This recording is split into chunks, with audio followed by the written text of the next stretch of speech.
Hermano, yo les ruego por favor que vayan en sus Biblias al Evangelio de Lucas.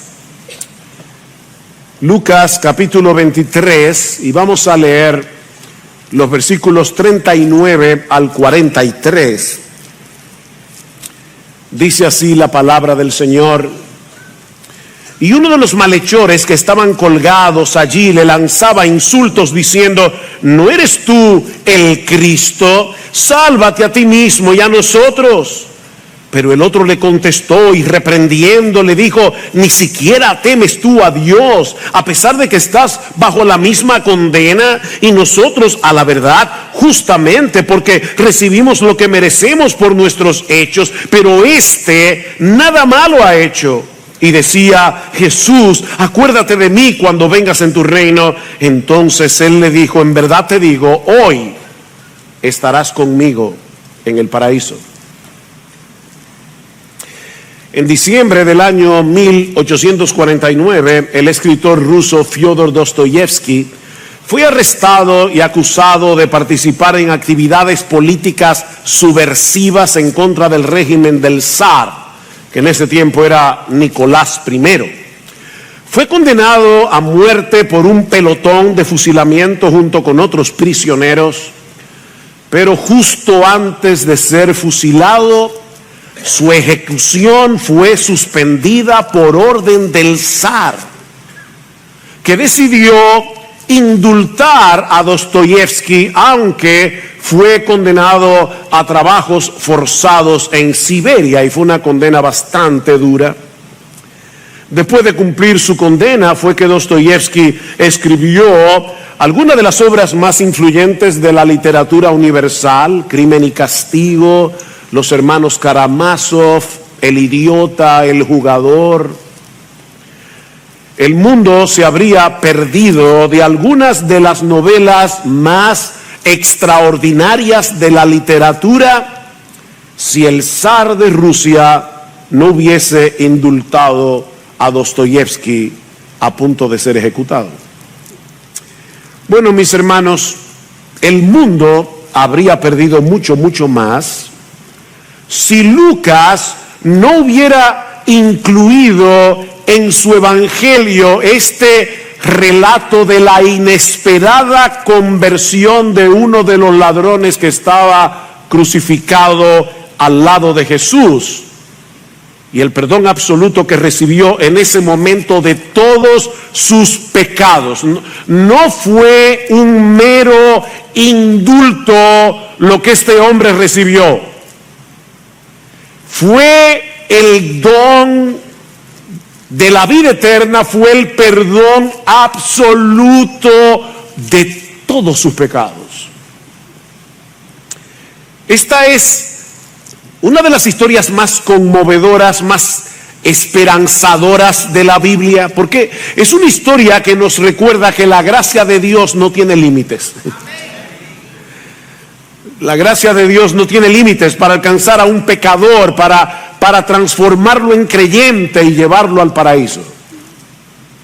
Tanto Mateo como Marcos mencionan en sus evangelios respectivos el hecho de que Jesús fue crucificado entre dos ladrones, pero solo Lucas nos dice que uno de ellos se convirtió.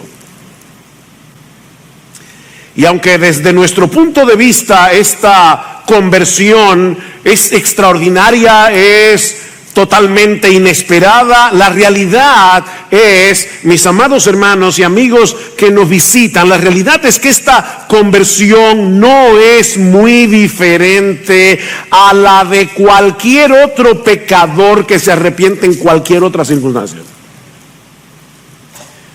Aunque algunos suelen referirse a este personaje como el buen ladrón, yo nunca he conocido a un buen ladrón. Esa no es precisamente la descripción que Lucas nos da de él en el Evangelio. En el versículo 32, Lucas le llama malhechor, es decir, un hacedor de males, un hombre dedicado a hacer el mal. Este era un hombre devoto a hacer el mal, todo tipo de mal. A tal punto que finalmente fue condenado a morir crucificado. Un dato interesante es que hasta donde sabemos, ni la ley judía ni la ley romana condenaban el robo con la muerte. Por lo que podemos suponer que además de ladrón, este hombre había cometido otros delitos de mayor gravedad, similares tal vez a los de Barrabás, el hombre que fue sustituido por Jesús, que aparte de ser ladrón, se nos dice en el Evangelio que era un sedicioso y que era un homicida. Nosotros sabemos, porque lo dice Jesús, que el ladrón no viene sino para matar y para destruir. No hay un buen ladrón.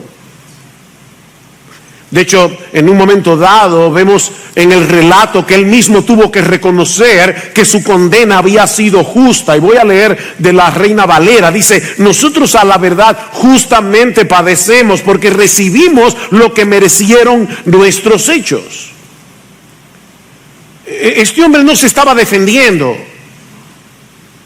Él sabía lo que había hecho. Él sabía que su estilo de vida lo habían llevado a esa cruz. Por otra parte, también sabemos de él que había sido un blasfemo endurecido, sin afecto natural. En el texto que leímos al principio de este servicio, en Mateo capítulo 27, versículo 44, se nos dice que al principio de la crucifixión los dos ladrones estaban insultando a Jesús, igual que todo el mundo. Ninguno de los dos ladrones era mejor que el otro. Tal vez habían oído hablar de los milagros que Jesús había hecho durante su ministerio. Incluso hasta es posible que hubieran presenciado alguno. Tal vez algunos de ellos lo habían escuchado predicar el evangelio en alguna ocasión, pero el odio de estos hombres por todo lo bueno, su falta de temor a Dios, los movió a burlarse de Cristo y a blasfemar contra Él sin misericordia. Los dos ladrones. Los dos tenían un corazón tan endurecido que eran incapaces de empatizar con Jesús, a pesar de encontrarse en la misma circunstancia. Así que, insisto, mis hermanos, este no era un buen ladrón. Y es importante que recordemos eso, por lo que sigue en el resto de la historia. Al igual que el otro, era un criminal impenitente, era un blasfemo que había vivido toda su vida a espaldas de Dios, despreciando por completo su ley moral. Este hombre era un peligro público para la sociedad. Pero algo extraordinario sucedió en el corazón de este hombre, que lo transformó de tal manera que pudo llevar a cabo uno de los actos de fe más sorprendentes que encontramos en toda la Biblia. Y de verdad, yo me atrevo a decir, uno de los actos de fe más extraordinarios que encontramos en toda la historia de la iglesia. Versículo 42, y le decía: Jesús, acuérdate de mí cuando vengas en tu reino. Miren, mis hermanos, si hubo un momento en el que Jesús fuera menos creíble, era en ese momento. Colgado de esa cruz, Jesús parecía cualquier cosa menos un rey y un salvador. Los dos estaban agonizando sin posibilidad alguna de sobrevivir a esa tortura, pero aún así este hombre le pide a Cristo en oración que se acuerde de él cuando regrese a establecer su reino. ¿Qué oración? ¿Qué fue lo que sucedió en el interior de este hombre? O sea, ¿cómo fue que se produjo en él este cambio tan dramático desde que comenzó la crucifixión y él estaba blasfemando, insultando a Jesús, hasta este momento en que le pide lo que le pide? ¿Qué pasó ahí? Bueno, aquí es donde esta historia, aunque en algunos aspectos muy inusual, se parece a los de cualquier persona que se convierte a Cristo. Aquí es donde comenzamos a ver puntos de contacto. La palabra convertirse, lo que significa es volverse de nuestros pecados, volvernos de nuestros pecados hacia Dios. Eso es lo que significa. Y cada vez que un pecador se convierte, eso ocurre por el poder del Espíritu Santo obrando en nuestra mente y en nuestro corazón por medio de la verdad de la palabra de Dios. Cada vez que Dios transforma a un incrédulo en creyente, es por medio de su verdad, obrando en la mente y en el corazón por el poder del Espíritu Santo. Dice en Santiago 1:18, Él de su voluntad nos hizo nacer por la palabra de verdad. ¿Quién tomó la iniciativa? Dios. Él de su voluntad. ¿Qué hizo? Nos hizo nacer de nuevo. ¿Y cómo? Por la palabra de verdad. Y en 1 de Pedro capítulo 1 versículo 23, Pedro dice prácticamente lo mismo, que fuimos renacidos, es decir, Dios produjo en nosotros el nuevo nacimiento. Fíjense que es una voz pasiva. Nosotros no hicimos nada para nacer de nuevo, así como tú no hiciste nada para que tus padres te parieran, para que tus padres te concibieran. Nosotros no hicimos absolutamente nada para nacer de nuevo. Dios nos parió otra vez.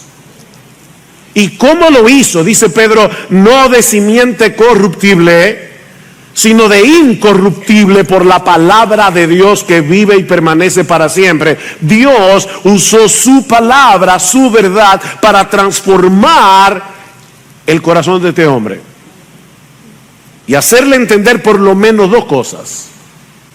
Dos cosas, mi amigo que estás aquí en esta mañana, que tú necesitas entender si tú quieres ser salvo. En primer lugar, ¿cuál era su verdadera condición delante de Dios? Noten una vez más sus palabras en el versículo 40, pero el otro le contestó y reprendiendo le dijo, ¿ni siquiera temes tú a Dios a pesar de estar bajo la misma condena? ¿Ni aún le temes tú a Dios? La verdad es que él tampoco había tenido esa clase de temor. Pero Dios hizo una obra, sus ojos han sido abiertos, su conciencia ha sido despertada a la realidad de la justicia de Dios y del juicio venidero. ¿Cómo es posible que sigas insultando a Jesús?, le dice este hombre al otro. Él está muriendo en total inocencia, pero tú y yo somos culpables, tú y yo merecemos estar en esta cruz, tú y yo merecemos la ira justa de Dios. De repente este hombre comprendió el enorme peligro en el que estaba. Es por eso que noten que su oración no tiene absolutamente nada que ver con el presente. Él no le pidió al Señor como el otro, sálvate a ti mismo y a nosotros.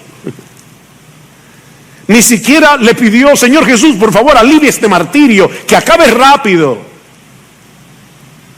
No, él estaba mirando más allá, él estaba mirando al otro lado de la muerte, y por ello le pide a Jesús que se acuerde de él cuando venga a implantar su reino. Mi amigo, nadie puede ser salvo hasta que se vea a sí mismo como un pecador condenado. Dice Jesús, los sanos no tienen necesidad de médicos, son los enfermos. Nadie hace una cita médica para decirle al doctor en la consulta, doctor, yo vine solamente para decirle que me siento súper bien. No, los sanos no tienen necesidad de médico, son los enfermos. Y déjame decirte algo, mi amigo, tú no tienes que haber cometido los mismos delitos de este hombre para estar en esa misma condición. Dice en Romanos capítulo 3, versículo 10 al 12, que en este mundo no hay ni uno solo que sea justo, ni uno solo que haga lo bueno, ni uno solo que busque a Dios. No hay una sola persona en el mundo entero, según el criterio de Dios, que haga lo bueno, que sea justo, ni uno solo. Todos nosotros pecamos continuamente contra los dos mandamientos más importantes. ¿Cuáles son los dos mandamientos más importantes de la ley? Amarás al Señor tu Dios con todo tu corazón, con toda tu alma, con todas tus fuerzas, con toda tu mente, y al prójimo como a ti mismo. Nosotros no hacemos eso ni por un microsegundo de nuestra existencia. Tú y yo, mi amigo, vivimos violando la ley de Dios cada segundo, cada microsegundo de nuestra existencia. Mi amigo, cada vez que tú y yo respiramos, pecamos. Porque no vivimos para la gloria de Dios, sino para nosotros mismos. Pero Dios no solo le abrió los ojos para que viera la magnitud de su pecado, sino también para que en medio del dolor y la agonía de la cruz, este hombre fuera capaz de ver la gloria y la majestad del que estaba crucificado al lado suyo. En el versículo 41 dice: este no ha hecho ningún mal. Este no ha hecho ningún mal. El Espíritu de Dios le reveló la absoluta inocencia de Cristo. Él no era un blasfemo como los sacerdotes y los gobernantes decían. Ese crucificado era el Rey de Israel, era el Salvador de los pecadores. Jesús, acuérdate de mí cuando vengas en tu reino. Ven, hermanos, no hay ninguna duda allí. Ningún asomo de duda. Esta oración no es un por si acaso. Bueno, yo no sé, Señor, pero si eso es verdad. Yo sé que yo he hecho esta historia antes, pero me acuerdo la primera vez que yo escuché el Evangelio fue una oración de por si acaso. Yo le dije a Dios: mira, Dios, honestamente yo no sé si tú existes. Yo no sé si lo que estos evangélicos dicen es verdad. De hecho, yo ni siquiera sé que si tú me estás oyendo. Tal vez estoy aquí como un tonto hablándole a nadie. Pero por si acaso, si tú estás ahí, por favor, yo te quiero conocer. Ese es el tipo de oración por si acaso. No, esta no es una oración por si acaso. Señor, acepto que eres un rey. Tengo la plena certeza de que posees un reino, de que lo vas a establecer algún día en la tierra. Y cuando eso suceda, acuérdate de mí. ¿Qué oración? A pesar de los delitos que había cometido, aunque al principio de la crucifixión estaba insultando a Jesús igual que todos los demás, este hombre creyó que sería aceptado en ese reino si se lo pedía a Jesús. Este ladrón moribundo no tuvo mucha oportunidad de manifestar los frutos de su conversión, pero en el corto tiempo que dispuso, evidenció que tenía una fe vigorosa y fuerte. Déjame hacer una pregunta. Pensemos por un momento en dos nadadores. El primero ha podido permanecer a flote durante 20 minutos en medio de un mar embravecido, en medio de un mar en tempestad. El otro nadador ha podido permanecer a flote por 3 horas nadando en su piscina. ¿Cuál de los dos es un nadador más vigoroso? No el que duró 3 horas, sino el que duró 20 minutos en un mar en tempestad. Bueno, la fe de este hombre le permitió mantenerse a flote, confiando en Jesús, en medio de una horrible agonía, con la muerte mirándolo a la cara. Ahora, recuerden lo que yo decía hace un momento, que siempre que una persona se convierte, siempre es por medio de la verdad de Dios, obrando en su mente y en su corazón por el poder del Espíritu Santo. La pregunta del millón aquí es: ¿de dónde derivó este ladrón las verdades que él necesitó para poner su fe en Cristo en ese momento? ¿Alguien fue con una Biblia a predicarle? ¿Qué pasó ahí?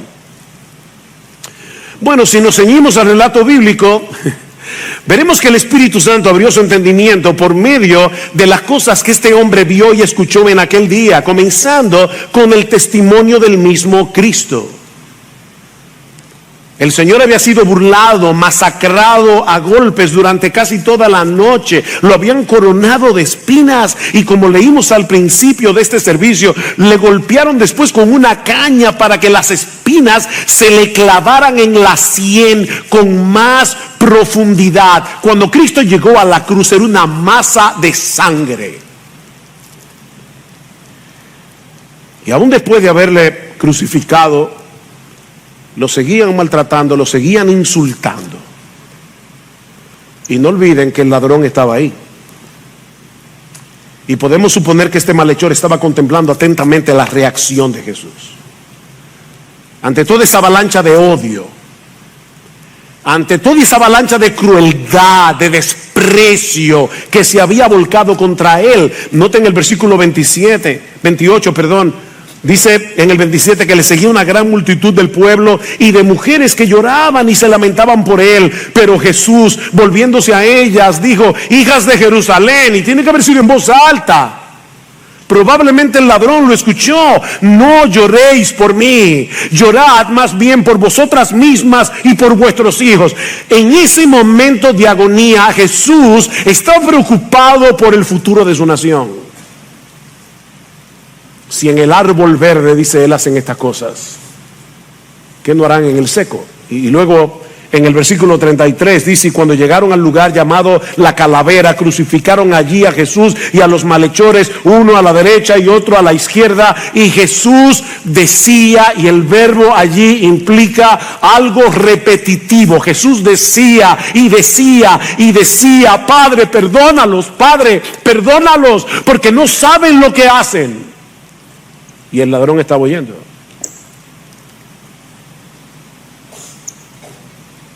Este malhechor estuvo ahí todo el tiempo, contemplando la majestad de Jesús, envuelta en una singular y maravillosa mansedumbre, preocupado por su pueblo y orando por todos los que habían arremetido contra él. Pero luego estaban los insultos. Y Dios, en su soberanía, que lo controla todo, obró de tal manera que todos los insultos contra Jesús estaban envueltos en un manto de verdad. Sin darse cuenta, mis hermanos, los enemigos de Jesús evangelizaron al ladrón. Vean el versículo 35. Y el pueblo estaba allí mirando, y aún los gobernantes se mofaban. Niños, eso significa que se burlaban, lo insultaban, diciendo: a otro salvó, que se salve a sí mismo, si este es el Cristo de Dios, su escogido.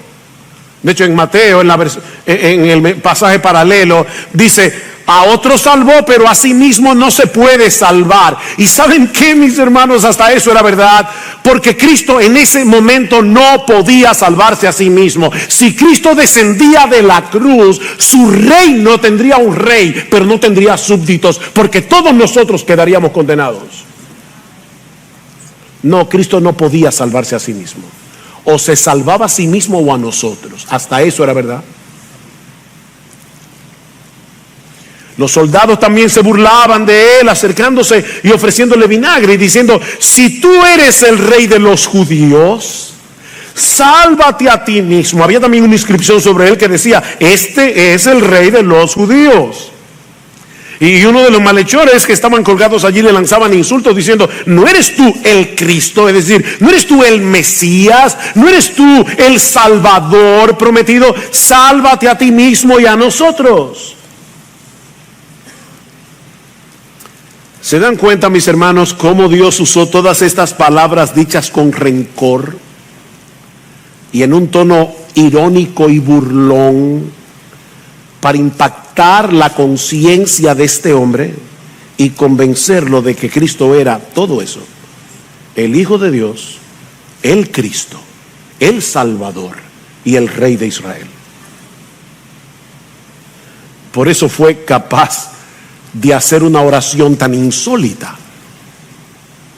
Jesús, acuérdate de mí cuando vengas en tu reino. Acuérdate de mí. Este hombre tenía que saber que ningún ser humano sobrevive a una crucifixión, y más en el estado en que se encontraba Jesús. ¿Cómo podía creer que de verdad Jesús iba a implantar un reino en la tierra? Bueno, la única respuesta posible es que este hombre creyera que Jesús tenía poder sobre la muerte. Nosotros sabemos por los evangelios que la noticia de que Jesús había resucitado a Lázaro se había propagado por toda Jerusalén. Así que no es inaudito suponer que este hombre haya llegado a la conclusión de que Jesús resucitaría de los muertos para reinar algún día sobre la tierra. Ahora, lo que sí sabemos con certeza es que este hombre creyó de corazón que la cruz no era el final de la historia. Este hombre creyó que la cruz era el camino al trono. De verdad, hermanos, yo les pido al Señor que nos ayude a ponernos en esa escena, en ese momento. Esto es insólito. Este es el acto de fe más impresionante que alguna vez en toda la historia un ser humano haya hecho jamás. Esto es insólito. Acuérdate de mí cuando vengas en tu reino. ¿Y saben cuál fue la respuesta de Jesús? En verdad te digo que hoy estarás conmigo en el paraíso. No en el purgatorio.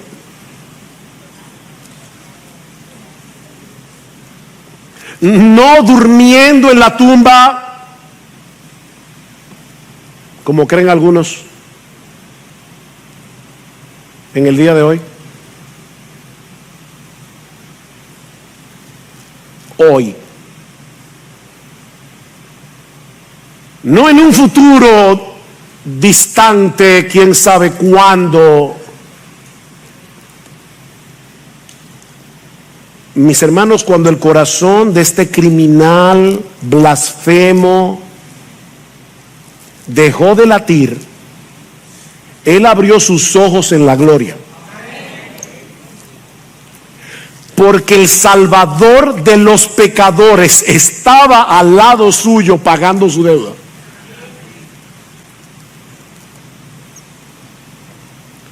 Mis hermanos, la cruz es el árbol de la vida que nos abre las puertas del paraíso.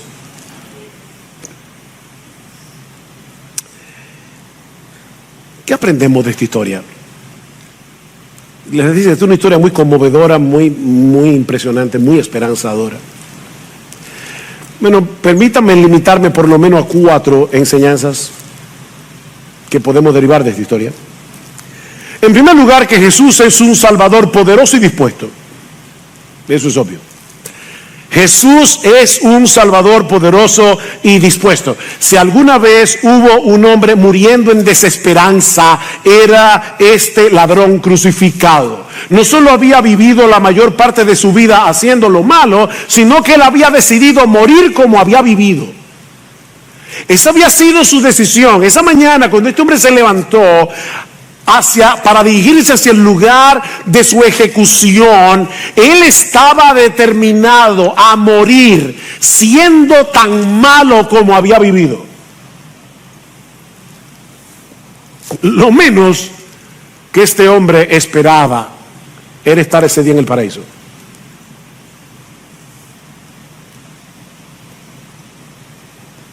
Ya lo hemos dicho, el mismo día de su ejecución seguía siendo un blasfemo endurecido.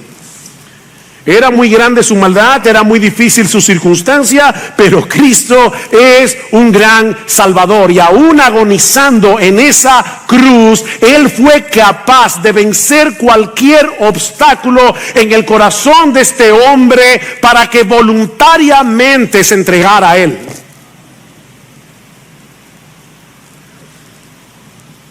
Mira, mi amigo, yo no sé qué puede estar impidiendo que tú vengas a Cristo en arrepentimiento y fe, pero déjame decirte algo. Si Cristo pudo salvar a este hombre cuando estaba colgado de una cruz, ¿cuánto más ahora que resucitó de los muertos y está sentado a la diestra del Padre? Pídele que te salve.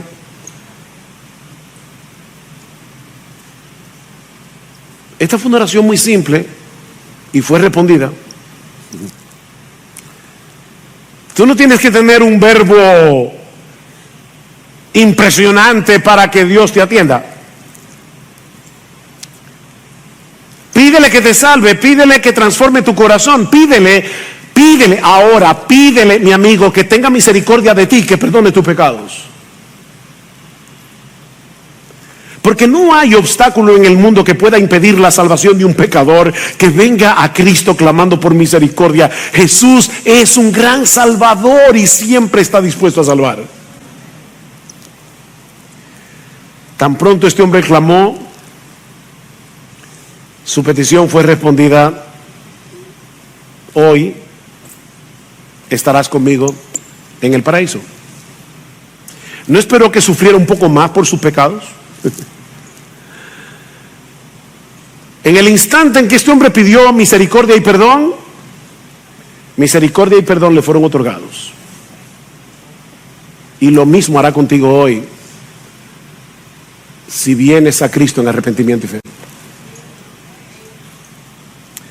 Pero aprendemos también de esta historia que la salvación es por gracia, definitivamente.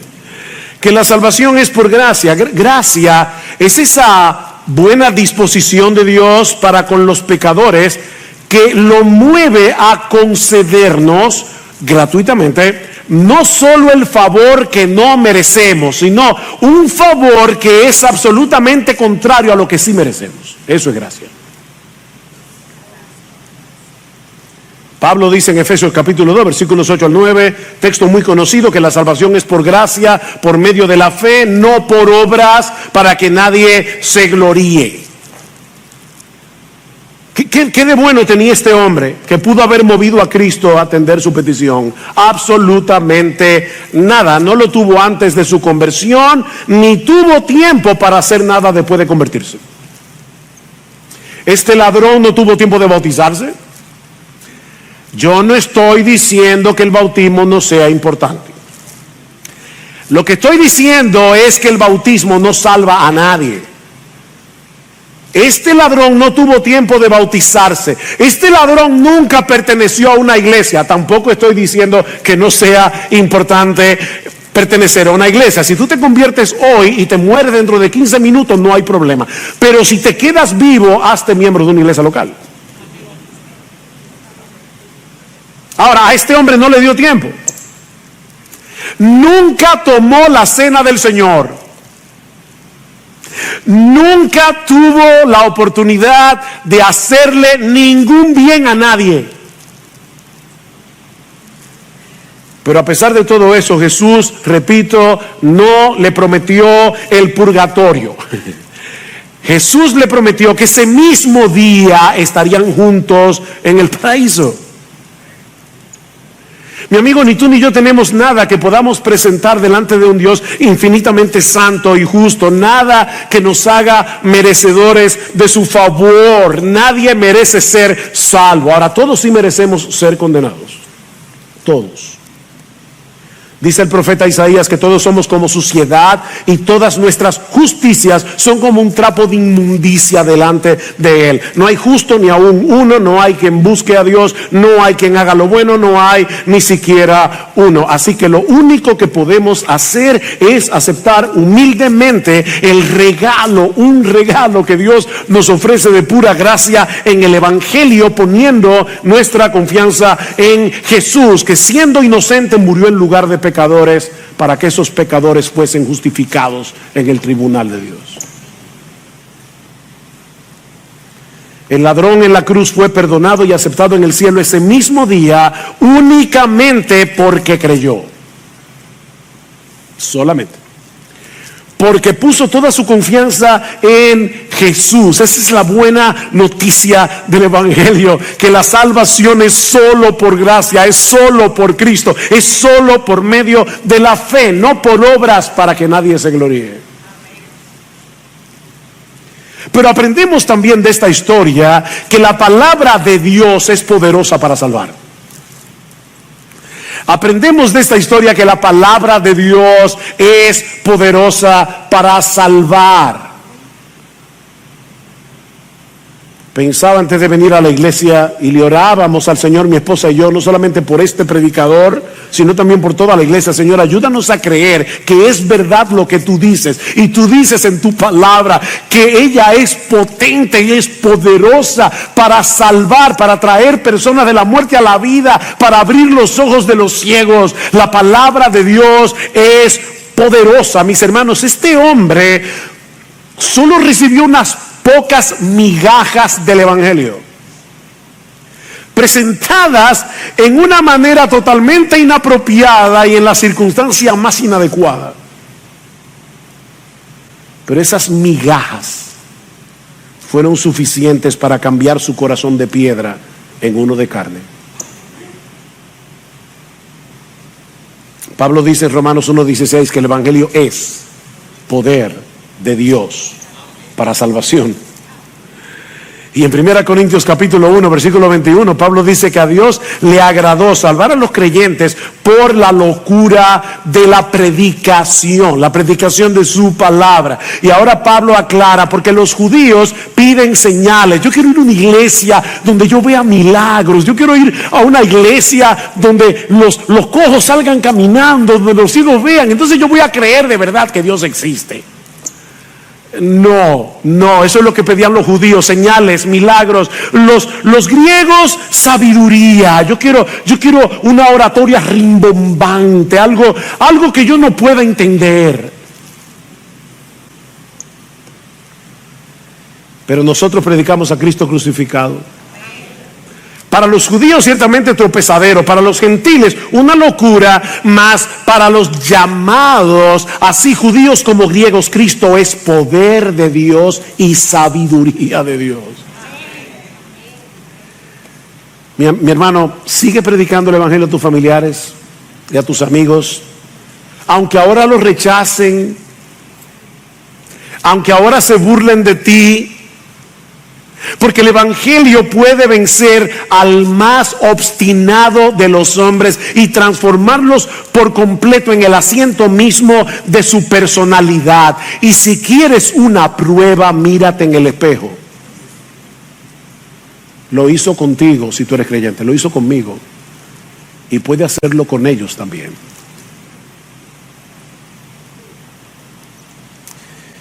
Pero esta historia nos enseña también que la esperanza del creyente es estar con Cristo en el paraíso por toda la eternidad. Esa es la esperanza, estar con Cristo en el paraíso. Yo me imagino que ese día de la crucifixión de Jesús, habían personas observando la escena a quien este ladrón le había robado. Y estaban allí diciendo: qué bueno, por fin se hizo justicia. La promesa del Señor tiene que haber sido escandalosa para esa gente. Hoy estarás conmigo en el paraíso. ¿Se dieron cuenta que lo grandioso de esta promesa no está en la palabra paraíso, sino en el pronombre conmigo?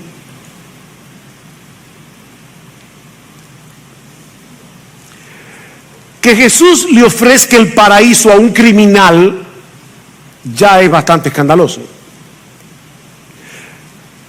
Pero que colgado de una cruz se atreva a decir que el paraíso es el paraíso porque Él va a estar ahí, es el colmo de los colmos.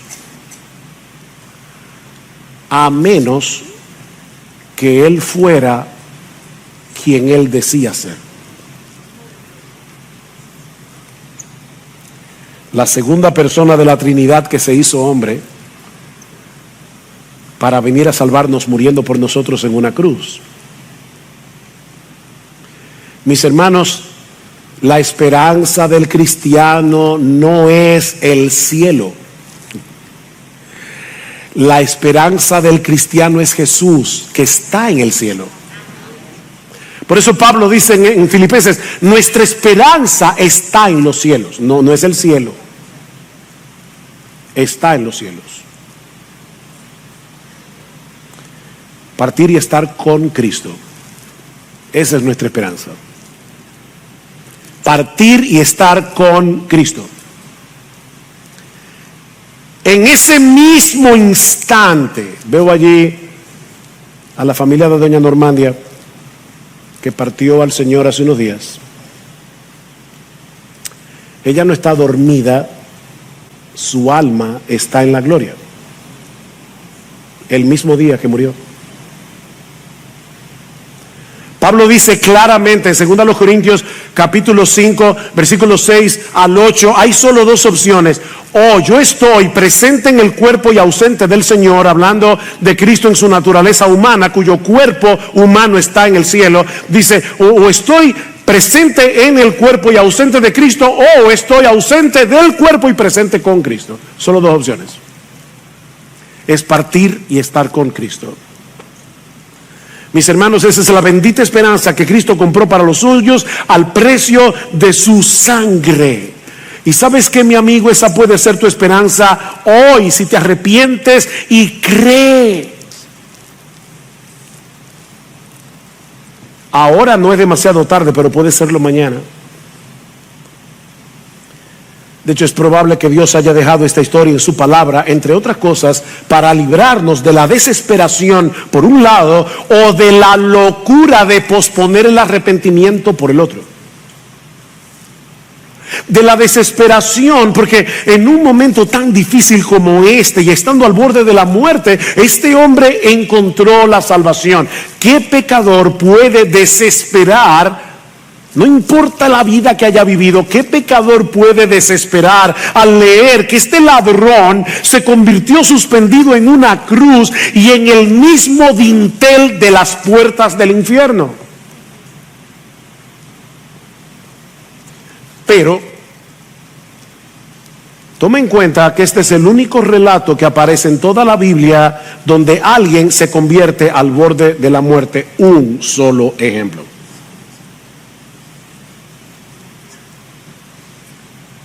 Jóvenes, ustedes creen que tienen toda la vida por delante. Eso es un engaño.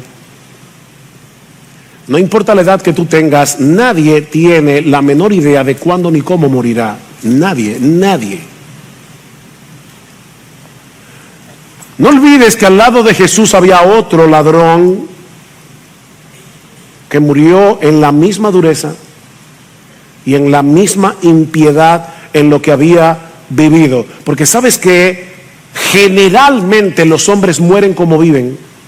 Generalmente. No desprecies la oportunidad que Dios te está brindando hoy. Tú estás aquí en este lugar tan cómodo, escuchando tranquilamente el mensaje del Evangelio. Eso es un privilegio. No lo desprecies. Porque a medida que pasa el tiempo, tu corazón se endurece más y más y más. La conversión de este ladrón moribundo no es la regla, es la excepción. Mi amigo, tú has tenido hoy un privilegio muchísimo mayor que el de este ladrón. Él creyó cuando Cristo estaba muriendo en una cruz, nosotros sabemos que resucitó. Él creyó habiendo escuchado algunas pocas verdades dichas en tono de burla. Tú has escuchado cómodamente este mensaje y quién sabe cuántos mensajes, cuántas veces tú has escuchado este glorioso evangelio de la gloria de Cristo cientos de veces a lo largo de toda tu vida.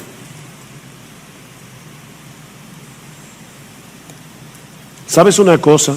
En el día del juicio, la fe de este ladrón moribundo añadirá más peso a tu condenación si mueres en tus pecados y en la dureza de tu corazón. Este ladrón testificará contra ti. Pero Cristo sigue siendo un gran salvador. Él continúa salvando pecadores por medio de la fe y el arrepentimiento. Dice la Escritura que Él no echará fuera a nadie que venga a Él. Nadie, a una sola persona. Nadie llegará al infierno diciendo yo toqué y nadie me abrió. No. No, mi amigo, no desprecies esta oferta de gracia que Él te brinda en su palabra, porque si vienes a Cristo hoy confiando únicamente en Él, la Escritura te garantiza lo mismo que Jesús le prometió a este hombre en su agonía. Cuando te toque partir, podrás tener la completa certeza de que cerrarás tus ojos en este mundo de dolor y de miseria para abrirlos en aquel lugar donde nada podrá empañar la visión de la gloria y hermosura de nuestro bendito, precioso, exaltado Señor y Salvador Jesucristo. Es mi oración que el Señor te abra los ojos en esta mañana, para que te puedas ver tal cual eres en la presencia de Dios, un pecador necesitado de perdón.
Y misericordia, pero que puedas ver a Cristo tal cual es, como un Salvador lleno de gracia y compasión, que ha prometido perdón y vida eterna a todos los que vengan humillados, acogiéndose a su gracia. Mi amigo, las puertas de la salvación están abiertas hoy de par en par.